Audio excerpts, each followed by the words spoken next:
नहीं, Chirag Paswan ji oath ceremony में भी आए थे और वो पूरी तरह एनडीए के साथ। असदुद्दीन ओवैसी होश हवास में बात करें, वो हैदराबाद के गलियों के नेता हैं कि आएंगे मोदी, छाएंगे मोदी, प्रधानमंत्री बनेंगे मोदी और देश पर फिर राज करेंगे मोदी।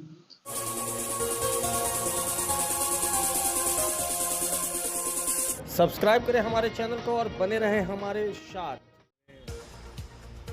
बिहार शरीफ के परिसदन में भाजपा के राष्ट्रीय प्रवक्ता शाहनवाज हुसैन ने प्रेस कॉन्फ्रेंस कर बताया कि लाल कृष्ण आडवाणी को भारत रत्न मिला है। राजनीति में उन्होंने ऊंचा स्थान प्राप्त किया है। आडवाणी जी को सम्मान देने के लिए वो प्रधानमंत्री मोदी जी को धन्यवाद देते हैं।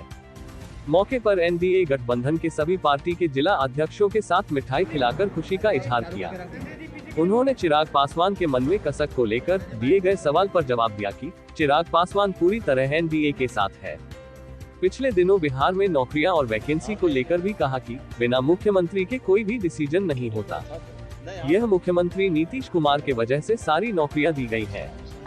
कोई अगर विज्ञापन में अपना फोटो छपवा ले तो इसका कोई मतलब नहीं निकलता। पिछले दिनों बिहार के डिप्टी सीएम सम्राट चौधरी के दिए गए मंच से बयान कि अब भगवान राम अयोध्या में स्थापित हो गए हैं, अब माता सीता का मंदिर सीतामढ़ी में बनाया जाएगा। सवाल पर भी उन्होंने कहा कि यह उनकी निजी बयान नहीं है, आने वाला समय में हम लोग इस पर विचार करेंगे। साथ ही ओवैसी के आए दिन अनाप शनाप बयान पर भी उन्होंने कटाक्ष करते हुए कहा कि ओवैसी हैदराबाद के गलियों के नेता हो सकते हैं, बिहार के नहीं, और वैसे भी उनकी बातों को कोई सीरियस नहीं लेता, वो सिर्फ भड़काने का काम करते हैं। वही इंडी गठबंधन के बारे में टिप्पणी करते हुए कहा कि ये पूरी तरह ध्वस्त हो चुका है। इसमें जो नींव थे वो नीतीश कुमार थे, अब जब नींव निकल गई तो इंडी गठबंधन पूरी तरह ध्वस्त हो गया है। भारत में एक बार फिर से पूरे बहुमत के साथ भाजपा सरकार बनाएगी। अब बिहार में तरक्की तेजी से होगा। पुराने सारे गीले सिकवे भुलाकर नई शुरुआत की है। बिहार को औद्योगिक पहचान बनाने की दिशा में कार्य शुरू हुआ था जो स्लो हो गया था। अब वंदे भारत एक्सप्रेस का जो इंजन है वह जुड़ गया है। अब डबल इंजन की सरकार हो गई है। एक तो हम लोगों के लिए बहुत खुशी की बात है कि हमारे नेता लाल कृष्ण आडवाणी जी को भारत रत्न मिला है। उसी का लड्डू हम लोगों ने खेबई में बांटा है। लाल कृष्ण आडवाणी जी राजनीति में शुचिता के लिए मशहूर थे। उन्होंने पूरा जीवन इस देश को दिया और एक आदर्श नेता के तौर पर उनकी पहचान देश के उप प्रधानमंत्री के तौर पर, गृह मंत्री के तौर पे, लौह पुरुष की उनकी इमेज रही।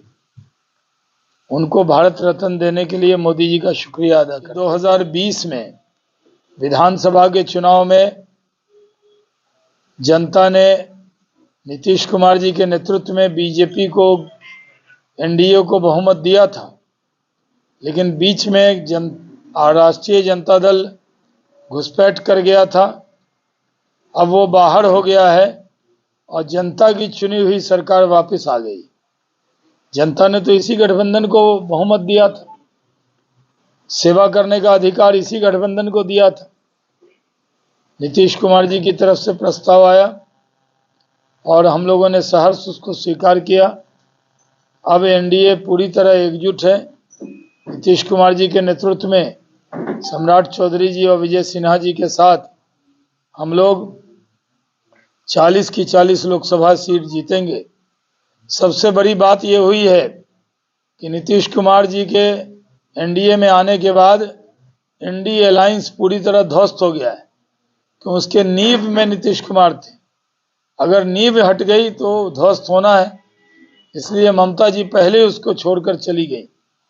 अब इंडी अलायंस नाम का कोई चीज़ धरती पे नहीं है और एक चीज़ तय है कि आएंगे मोदी, छाएंगे मोदी, प्रधानमंत्री बनेंगे मोदी और देश पर फिर राज करेंगे मोदी। इसमें किसी को कोई शक शुबा नहीं। 36 करोड़ लीटर का हमको कोटा मिला था, उसकी जगह 100 करोड़ लीटर से ज़्यादा के प्लांट बिहार में लगे। बिहार रोजगार देने वाला राज्य बनेगा। बिहार के लोग बिहार से बाहर न जाएं, इसके लिए काम करने की ज़रूरत है।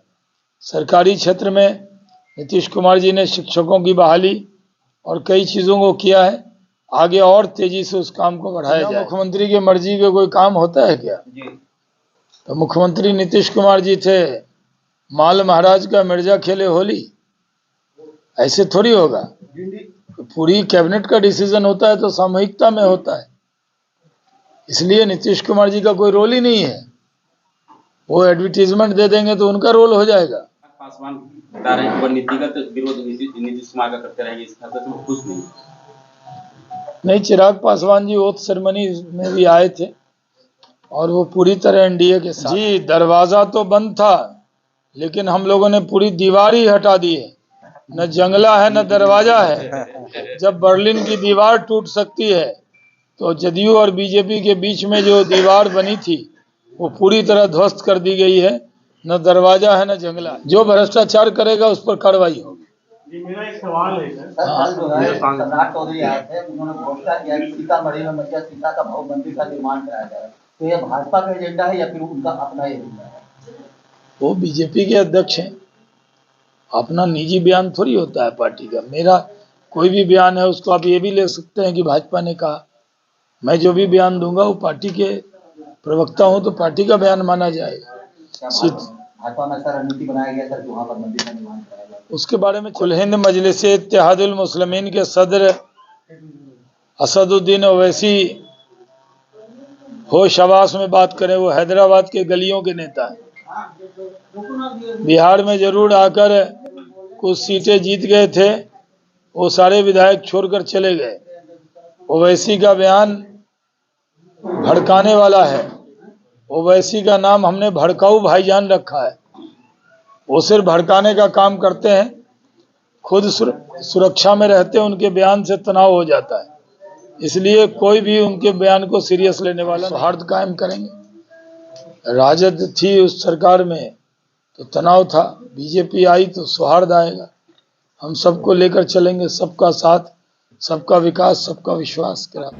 सब्सक्राइब करें हमारे चैनल को और बने रहें हमारे साथ। खबरें टीवी, सबकी आवाज़।